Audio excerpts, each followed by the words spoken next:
So, Viola, thank you for coming to GN Inspire today. You are going to take us to Sweden through Swedish Institute SI. But before we go there, tell us who Viola is. Hi, Gladys. Thanks for having me. My name is Chevening Viola, SI alumni 2023-2025, and also alumni of SLU, that's Swedish University of Agricultural Sciences. Okay. Perfect. And we will deep dive into all that SI and also your experiences studying in Sweden. I don't know if I've gotten anyone here actually to talk about their studies in Sweden. Maybe one other person. So let's start. Let's start from SI. Tell us anything you know about SI. I know it's super competitive. What do you remember when you were applying? Maybe some tips that you can offer anyone applying. Or I know there's SI scholars who are currently preparing, maybe those who've been selected and they are preparing to start their life in Sweden. So yes, take the mic and just talk about anything SI. Let me first say that SI is a Swedish scholarship, fully funded scholarship, but by the Swedish government. Through the Ministry of Foreign Affairs, and it's a fully funded scholarship, and it covers tuition fee, stipend, there is a transport allowance, and also the medical cover. So it's normally open for only 14 days, but the application process starts with the admission, getting the letter. So it's a full chain starting from mid-October, if I'm not wrong. The process is, you start first from getting the admission, then I think for next year it's starting from February to 9th of February to 28th. So the scholarship period is normally 14 days. And it's not for Africa alone, it's open for other continents as well. We have the Asia, we have some countries in Georgia, Brazil, and others. I think for next year it's open for 34 countries. So it's a full process, and I'll just go direct from like who should apply for SI, for example. So SI covers lots of. It's not like specifically directed to like one field of study. No, it's if you are doing something to do with governance, to do with innovation, to do with everybody has a piece of the cake when it comes to the programs that SI covers, sponsors. So I think it's a very wide scholarship, and it's a very competitive as well. So I don't know if I should take you like from the admission, the deadlines and everything first, or maybe if you have a question. I think while you were speaking, Viola, I was actually checking. I think from their website they have laid out really well the step by step what to expect. I'm seeing like it has two main steps. You apply for the, like you mentioned, eligible master's program first through the university admission by January 15th, 2026,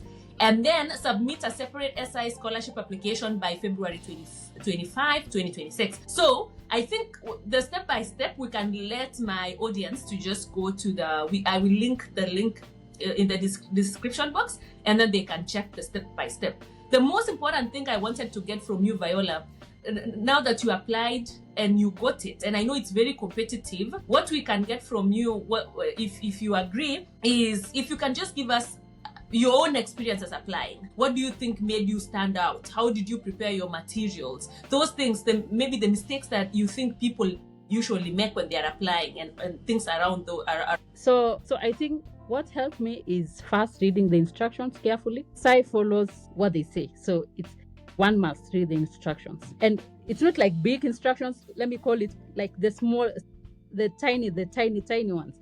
So I remember first when I was applying, I made a mistake of stamping where the signature should be there. Like everything is just instructions. They tell you sign here, you are supposed to sign there. If it's 250 characters, I think most of the templates, they have like work experience template and leadership experience template. So when they say 250 characters, it's exactly 250 characters. So I could say reading the instruction really helps a lot.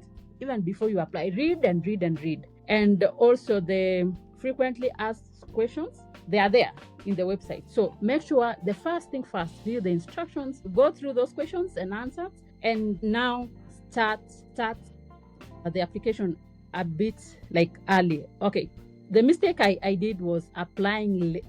I think I did my application for the admissions December, but I really had to sacrifice a lot because now I had to come back after Christmas holiday to come and fill the applications, because I just advise people not to wait until the last minute like the way I did. So that one aside, so read first the instructions carefully, then prepare in advance early enough, because that way you can be able to like share your essays. It's not an essay per se, but at least those templates to people, like to alumni or anybody who can proofread, because it will give you now more time. And also make sure that you have work experience, and it's not a lot. It's only 3,000 hours. That's around 1 year of experience and maybe 7 months. So which is like most of the people do have, because they also do consider internship or freelancing. So it's very like many people can be able to attain those hours. So I think make sure that you have read the instruction. I'll still insist on that, and reach out to your referees earlier enough. I think remember, SI don't have interviews. It's only your application which will talk on your behalf. So it's really important for people to contact their referees earlier enough. And also when it comes to the template, if it's a leadership thing, talk of coaching, inspiring, managing, when it's a leadership template. Then when it comes to work experience template, use different kind of English, not the management thing. Maybe you can talk of decision-making processes, just make a little bit different. And also SI needs to see your past, your present, and your future. So what do I mean? Your past, when it comes to your work experience, your leadership experience, how many people did you manage? Don't just say I manage a team of employees. No. Quantify. I manage 12 employees who are responsible of doing this and that. So your past. So your leadership experience, how is it connected with the course that you are applying? And after getting this scholarship, how will studying in Sweden help you in the future, in your career life or in your engagement with the community? One thing also Sweden SI are interested in is the engagement with the society. So remember, one of the requirements is your engagement with the society. Are you working with the CBO? Are you taking part in some mentoring activities? What impact will you give to the society? So that's why I'm saying, I think what helped me, I had the leadership experience, I had the work experience, and also I had the civil society engagement. So, but many people have that. But now, how do you communicate in writing in that less than maybe a total of, maybe the whole thing for SI is maybe a total of only 3 pages. So how can you tell these people that given this scholarship, you can bring the global change that they desire? Remember, SI is for global professionals or global change makers. So you have to, what impact are you going to give to the society? So it has I know the audience will see the templates. It's not like they are not complicated things. I think the only change from when I applied with this one, they have added just a motivation. Like you need to submit a motivation as well. But motivation is you are telling us your story. It's not like something too hard, but you have to believe in yourself. You have to tell us the true story. Don't try to be perfect or anything. Just tell the real story. Tell us how your past, how past is connected with the course that you are applying, and after your studies, what will you do to the whole world in terms of career-wise, in terms of sustainability, in terms of civil engagement. Also, I've just remembered one thing, that SI is focused on sustainability. So you have to link whatever you are doing with the SDGs. So if your focus is like if you are working to realization of, let's say, no hunger. So tell us how your course in computer science is connected with your course, let's say in computer science, for example, is connected with no hunger. So those are the things that you have to include when you, and also advise your referees to include when they are writing for you the reference letters, because reference letters they need 2 reference letters, so one must be from the employer. So for me, employer wrote for me, and also from the civil society. Like I talked to them how SI wants these things to look like, so they were able to connect what I have done with the SDGs. So I think that's the important point that I was about to miss it. So yeah. So I think service to community experience, leadership experience, plus your present and future and your past. Just connect them. Wow. No, thank you for sharing, because I think there is always a temptation to try to be perfect, or you think you have to be extraordinary to win this. But what I'm hearing from you is, even just if you can have perfect essays, but if you didn't follow instructions, might disqualify you. So starting with instructions, and thank you, Viola. And also, sorry to interrupt. I've just remembered one thing. When it comes to don't change the templates. Like what do you mean change? Like when you are saving, you save it in a different form, or like you decide to change the fonts. Yeah. I think something to do with the font, or like they have their own font, and you see it's something you can draw. Is it drawing? Like it's something you can design, but just choose the template that he has given out. And don't choose letterhead for the reference letters from the employees. Many people are using the letterhead. No, just use the black and white, just plain paper, and because they are more interested with the stamp and the signature. Okay. So and the date. Yes. Okay. Wow, that is interesting. Thank you for sharing. Now, what does it cover? I know it's a full scholarship. Give us like roughly how much monthly stipend do you get? Was it comfortable for you? I know maybe it covers flight to and fro. You receive one monthly stipend of 12,000 Swedish crowns. I think it's around how many dollars? I don't know. Maybe 12. 12,000. We will convert. Yeah. Okay. But was it comfortable for living in Sweden?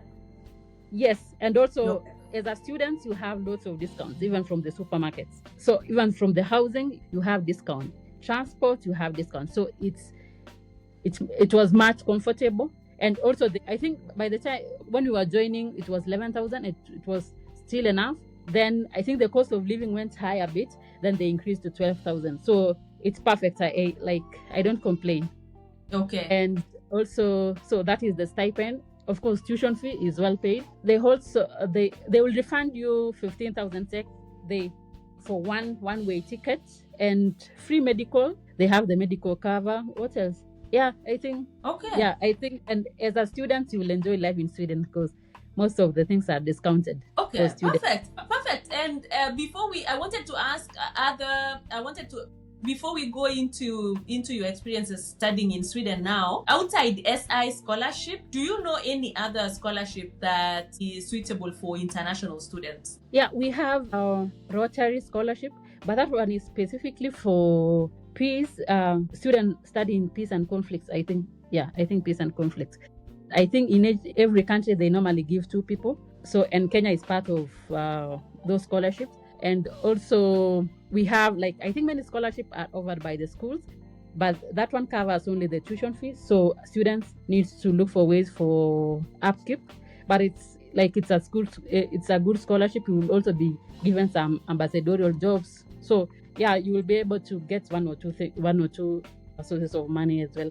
So, and also we have Erasmus. So that is where people come to Sweden for 1 year, for example, and go to another country, or start from Germany, for example, then come to Sweden. So that one is between 2 EU countries, and some of the exchange programs. But the major one is SI. But there are so many other scholarships offered by the school. Okay.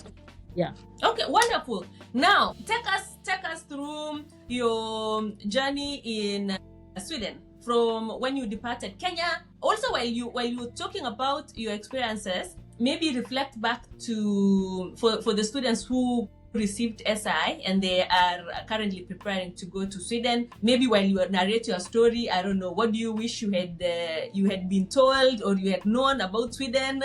Do you have to learn the language? I hear it's a little bit hard to learn the language. Yes, what was your experience overall in Sweden? What did you study? I think we had mentioned the school, but yes, anything you want to share while studying in. Interesting. So let me just talk a bit about my application process.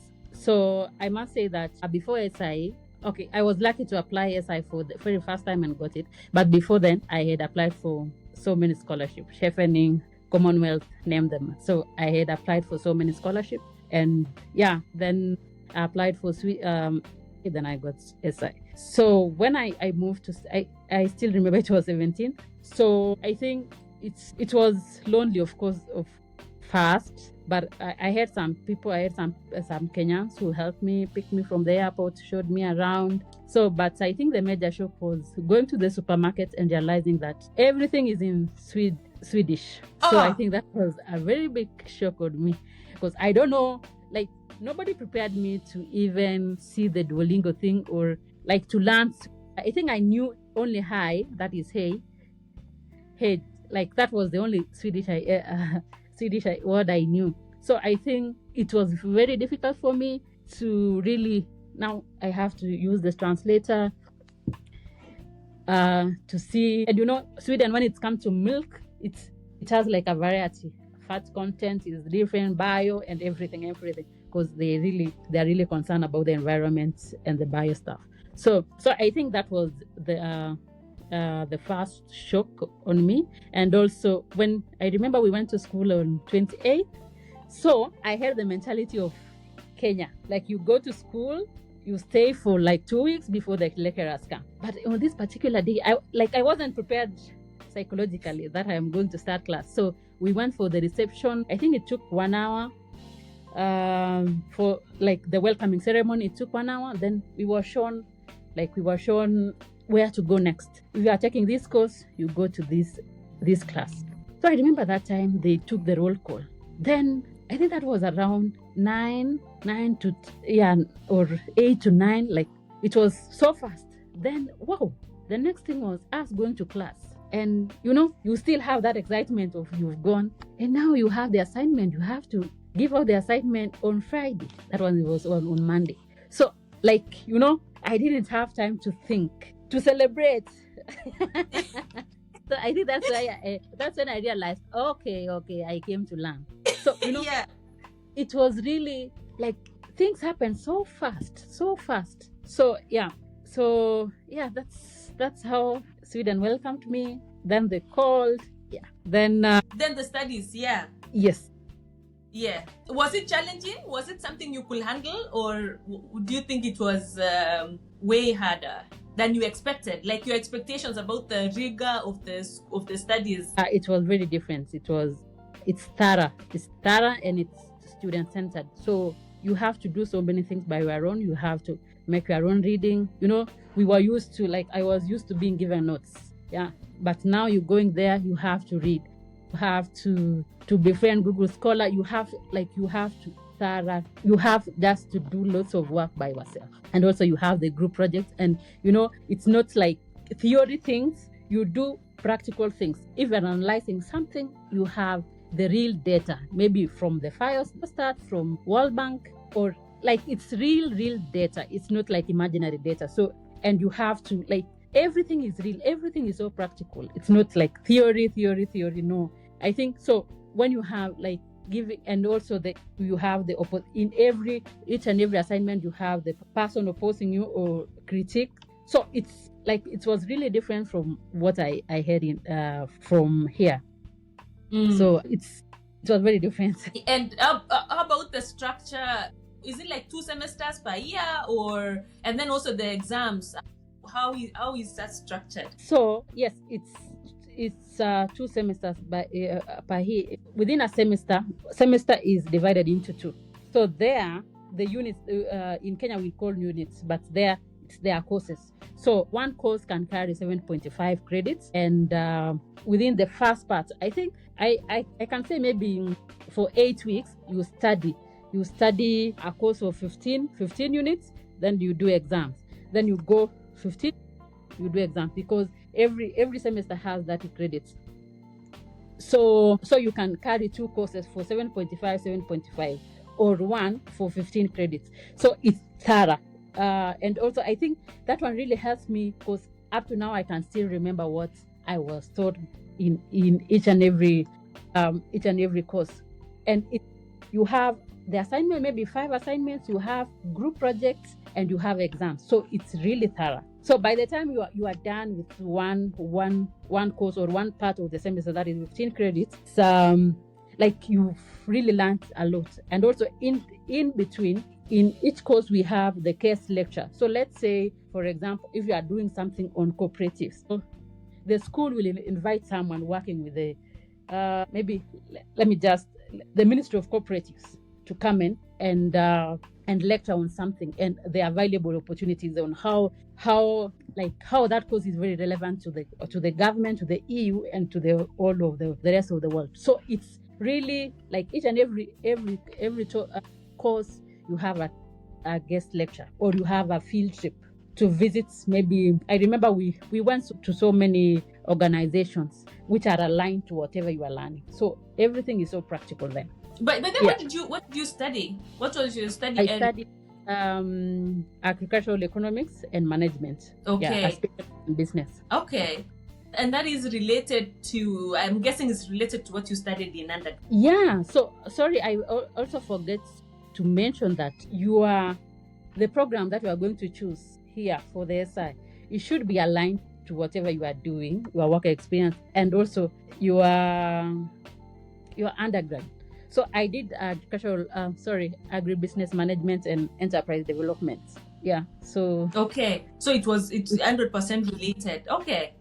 And how are I hear mixed narratives about postgraduate opportunities in terms of job market in Sweden. How is that like? How easy is it for you to get like a job in Sweden if you want to get a job as an international student?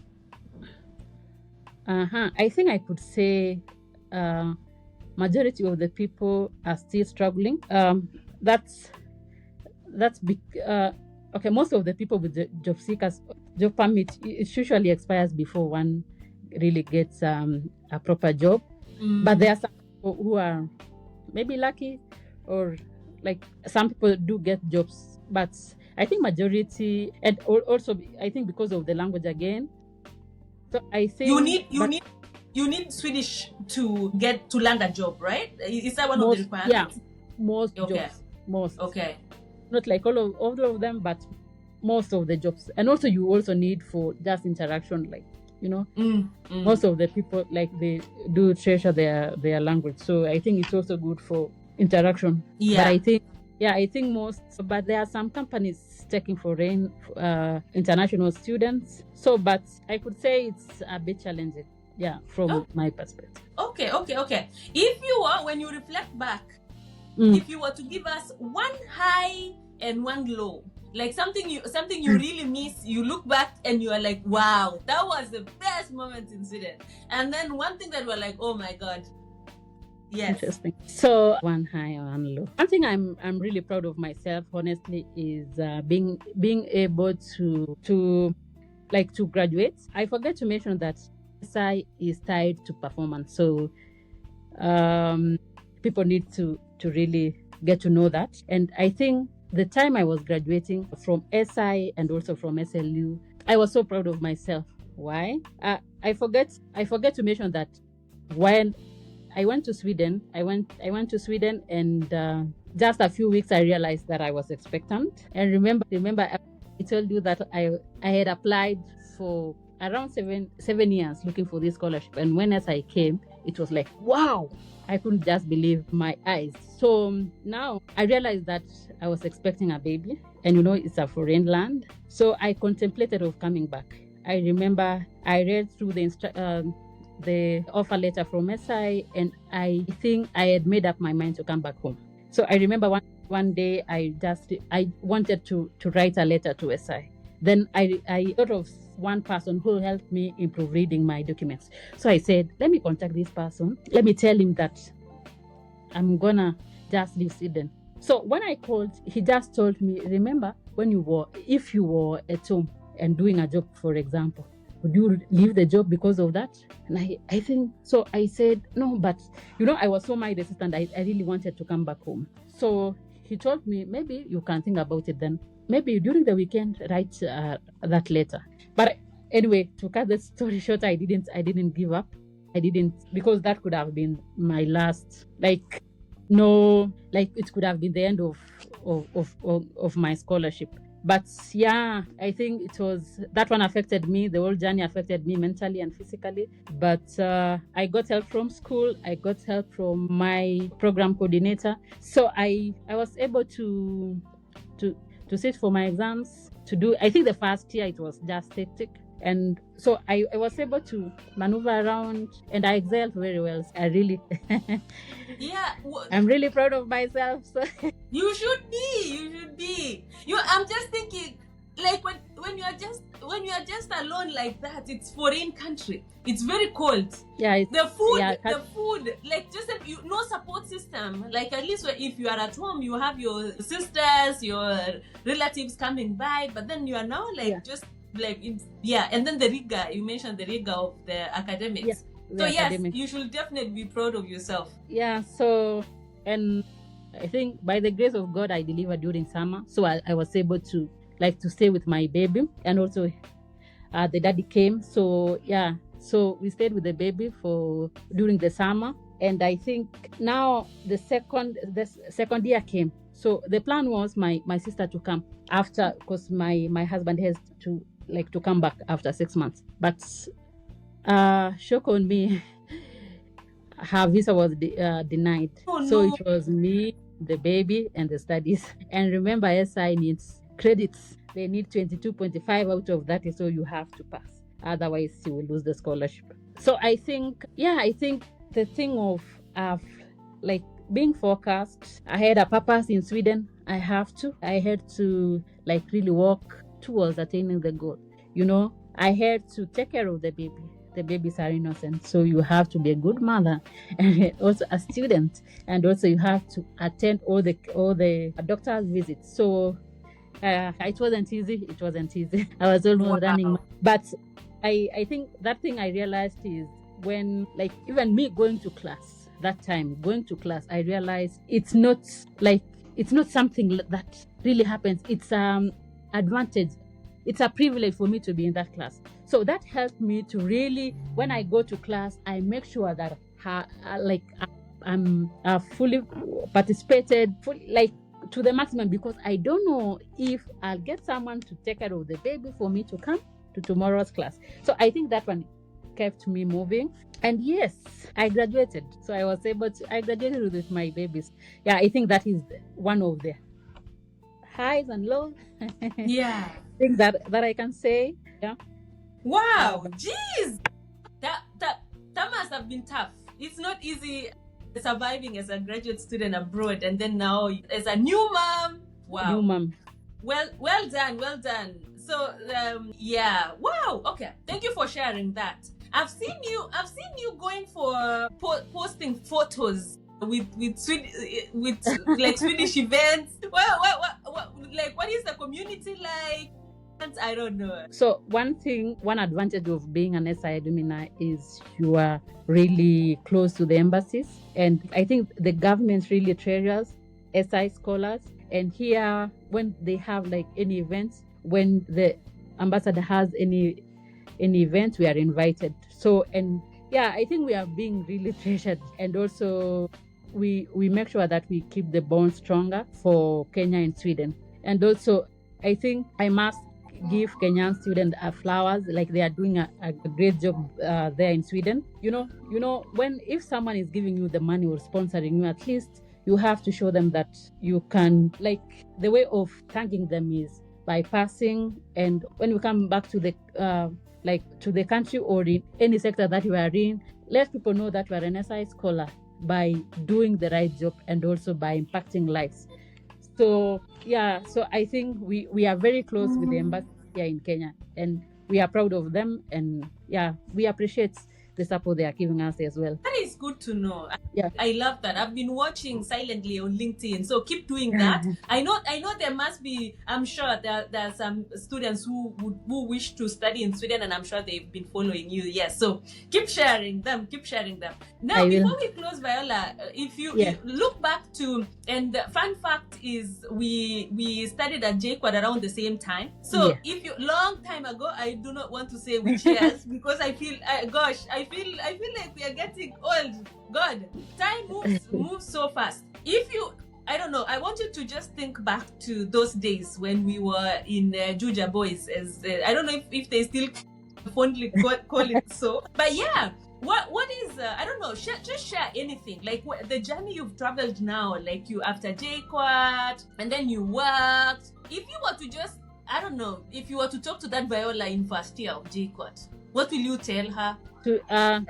I think I must say that studying abroad came a bit later in my undergrad. So, and maybe that's why it took me like 7 years for me to get where I am right now. So I must give you your flowers first. I remember, I think that time when you had just gotten, I don't know if you were coming from the dinner or something for the Oxford or something, but I remember we were in cafeteria mess. So by that time, I really wanted to study in Pretoria University, that is in South Africa. Why? Because one of my lecturers studied there. So, but now when you came, I think we had a discussion. You had a skirts, and skirts were for Sundays. So glad away.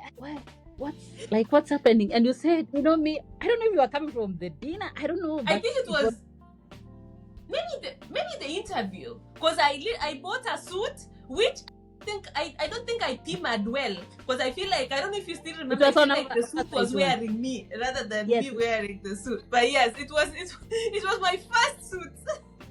I think it was from the interview. Yeah, I think so, because you had an oversized skirt on a wig. And so I think when you said about Oxford, I'm like, Jesus, like people are dreaming this big. And I think I went back and I think now I'm thinking of, anyway, Pretoria is a very good university, but that one changed my mind. And I started looking for the UK universities. So it happened, one of our lecturers, I went to his bio, Dr. Robert Mbech. So I went and realized, he studied in the University of Reading. That one arose my interest in studying in Europe. So, and if you remember when you were going to the UK, when you were packing, I was there. When you came back, I was there. So I think you really helped me. You really helped me to have that desire to study abroad. So I didn't know better that time. So, but I'm very sure that many people who will watch this, many people doing their KCSE will have that desire of studying abroad after, and they will be able to plan themselves a bit earlier than me. So I think that's some of the things that I am regretting I didn't do it a bit earlier. Yeah. Okay. But also your persistence. I think you talked earlier about persistence, because wow, like you didn't lose up. Because I think sometimes I'm also just thinking, because I was really lucky to get the scholarship immediately after undergrad, and then at that time I was young. I was just a kid, 23, I think I was, and I was like at that point I feel like you have the entire life ahead of you, and it was so easy for me to just pack my bags and go to the UK. But I'm just thinking, if I was in your shoes and I have a job, I don't know if I was gonna continue applying. I really commend your persistence and your vision. Like, you kept applying all through your time while you are working. Do you want to talk about that persistence and just encourage someone? Because I know many people apply, and then you apply once, you apply twice, you apply the third time, and you're like, you know what? My kids will study for me on my behalf. Yeah.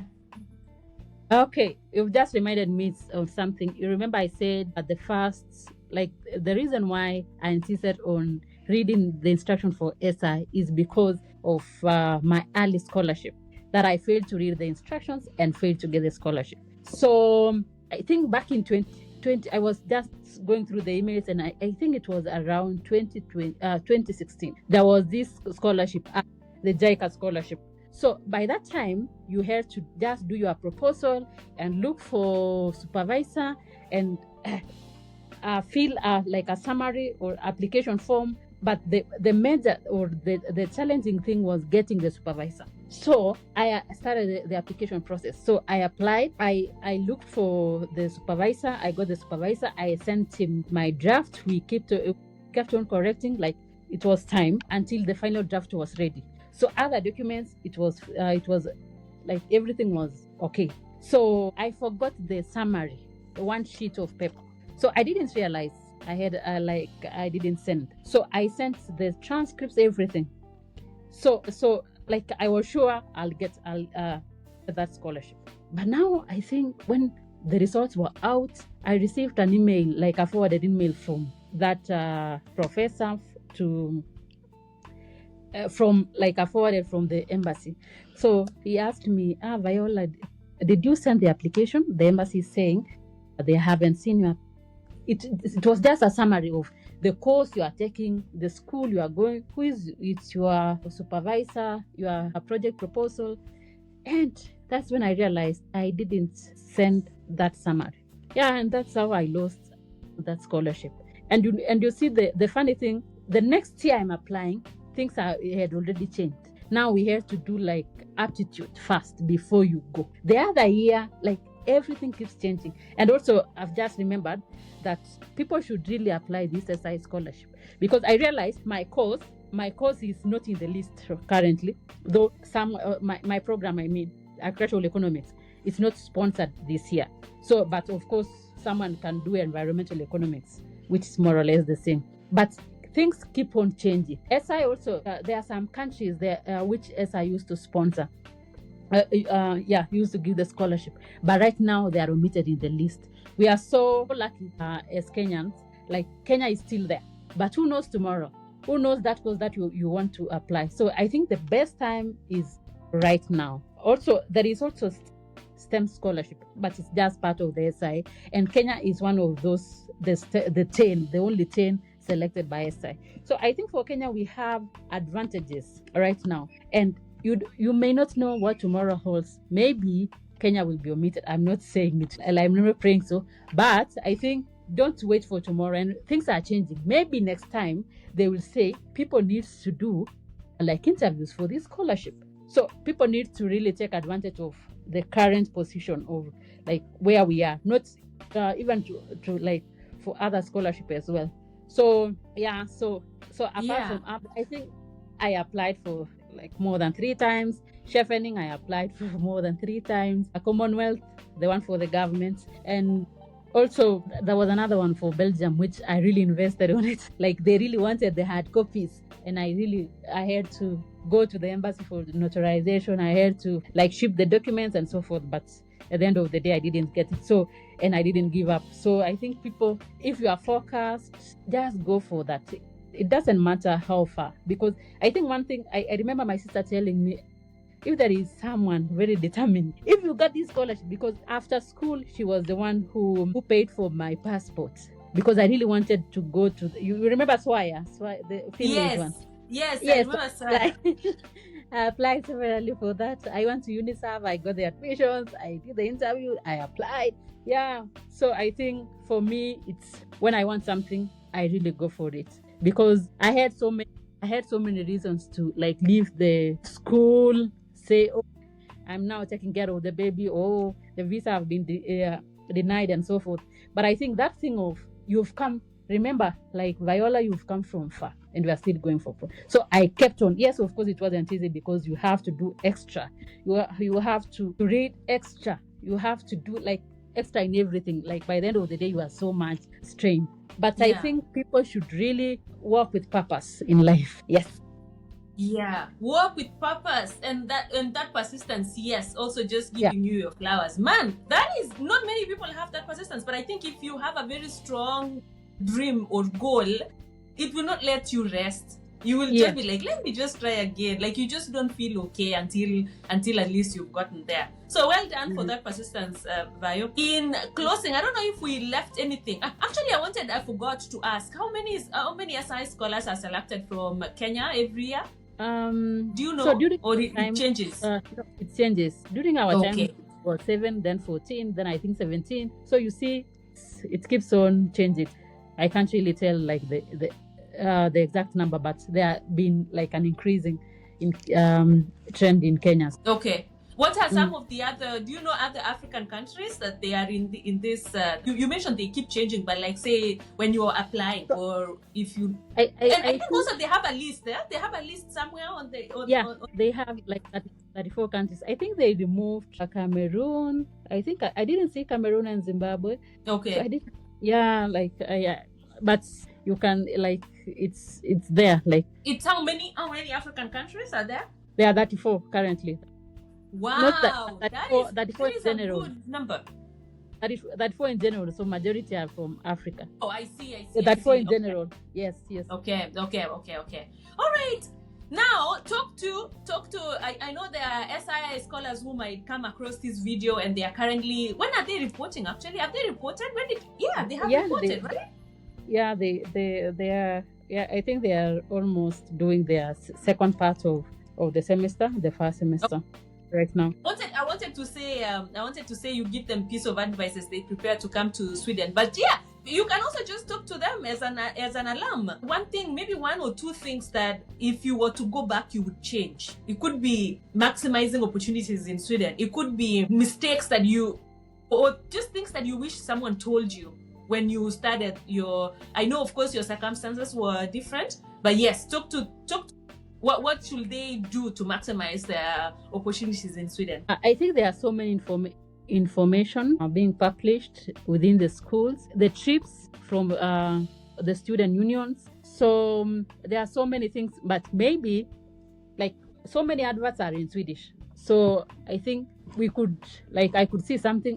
What is the event about? And it was my mistake. Like they had already announce the events or something. So I think they really need to keep track of the school websites to see the dates, to see there are so many things happening in school, and so one can get an opportunity maybe even to work or to get something tangible from those networking. SI is all about networking. Make in every event, SI event, make sure that you come with a number of friends. And so I forgot also to mention that I came for my data collection here. Yes, in Kenya, because I had applied for Erasmus Plus scholarship. It's an EU scholarship which allows students to go and for field work. So that was also an opportunity which I was able at least to see from the website. And you need to ask questions. Swedes are warm and a bit reserved. So when you are not, I remember before I applied for that scholarship, I had to email the person who had advertised it. And am I allowed? I'm an SI scholar. Am I allowed to do this and this and this? And I didn't know that SI scholars are also allowed. I thought it was just Swedes that are allowed to go to a developing country for fieldwork. So opportunities will always come when you ask. It will not come for you that directly. You have to really ask. You need to do something. So there are so many opportunities within schools. So that one I can say. And if you can, maybe you can attend SV's Swedish classes. It also helps a lot. Prioritize your education. Just look your permit or your visa. If you're a student, behave like a student, because immigration laws are also there. So that there is that thing of I'm going there to look for money. I think education, what took you there, should come first, because you will succumb to pressure and you will be deported. So I think, and if you're a friend, it depends again with the courses. There are some lighter courses. So one with the lighter courses can opt to maybe go for work part-time or something. So don't compare. Just know at least they have mid of the semester right now, so they'll be able, you can weigh, maybe I can manage this, or I need to work extra for it. it's like it's a privilege to get SI, and it will be shameful for you to like come back home with nothing or losing the scholarship.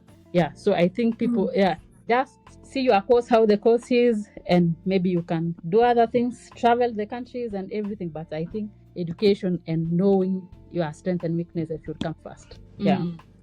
Yes.